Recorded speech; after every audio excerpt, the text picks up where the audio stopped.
Caitlin Conant, a spokeswoman for the Rubio team. And Caitlin, good morning to you. Thanks for coming back here. You guys were scrambling last night when this report came out of CNN, and you guys say it's rubbish. It's totally false. If it's garbage, who's putting it out, Caitlin? It's totally false, and it was completely reckless of CNN to do that without reaching out to the campaign first. I know you and Fox would never do that and go to air with something that's just wrong.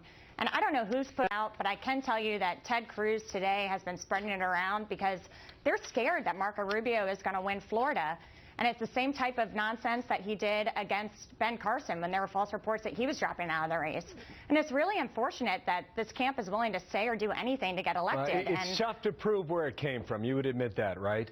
But the point is that Rubio's staying in, right? That's the point you want to make today. Totally. We're not going anywhere, Bill. Marco is hitting the ground running in Florida right now. If you want to go to any of his events or to help us with our cause, go to marcorubio.com. But he's won there as an underdog before. He's won against someone very similar to Donald Trump, and that's Charlie Crist. He beat him, he exposed him as a false conservative, and we're going to do the same next Tuesday. Okay, well, Charlie Crist isn't on the ballot, as you know, but I'm curious to know what happened last weekend. Because Puerto Rico, 23 delegates, I give that to you, but some of these other states, it seems like he's losing altitude. Now, what's happening there? Well, you know, in Virginia, for example, Donald Trump was supposed to beat us by double digits, and he didn't.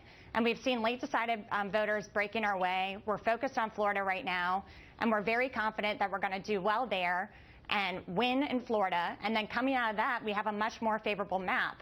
Ted Cruz was supposed to have the best night of his campaign on Super Tuesday. He was supposed to win all of those states, and he didn't. So we have a more favorable map going forward. He's won a few others, though, and he's a few more than Rubio.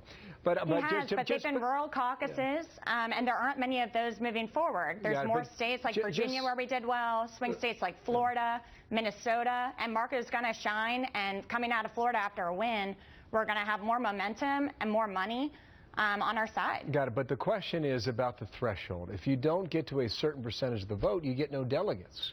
And Marco Rubio failed in Texas on that, failed in Alabama, failed in Louisiana to get any delegates from those states.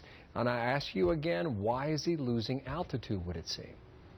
We think we're going to continue to gain momentum, and we're confident that as he keeps exposing for Donald Trump as the con artist and false conservative that he is, that we're going to do well and pick up more voters.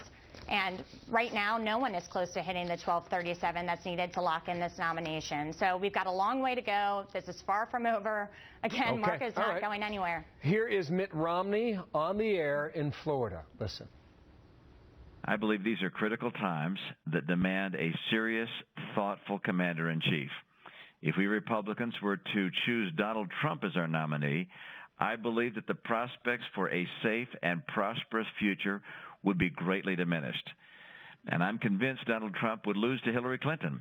That's what you're hearing in a robocall.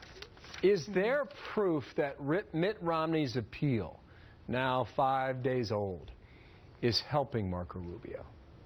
I think anything that anyone can do to point out that Donald Trump is not the person who should lead the party of Lincoln and Reagan into the future is a good thing. We appreciate his help. I know he said he would do this for other candidates if asked, but we just need to keep reminding people that Donald Trump is not the leader that our conservative party needs. Marco Rubio is that leader, and we're going to continue to shine. We're looking forward to a great debate on Thursday and continuing into Florida and to bring home a win there on his home turf. All right, Caitlin, thanks for your time. Early voting underway, by the way, in Florida. Yep, and millions do it, as you know. Thank you, Caitlin Conant there in Washington, D.C. Thanks for your time. Thanks for having me. You bet.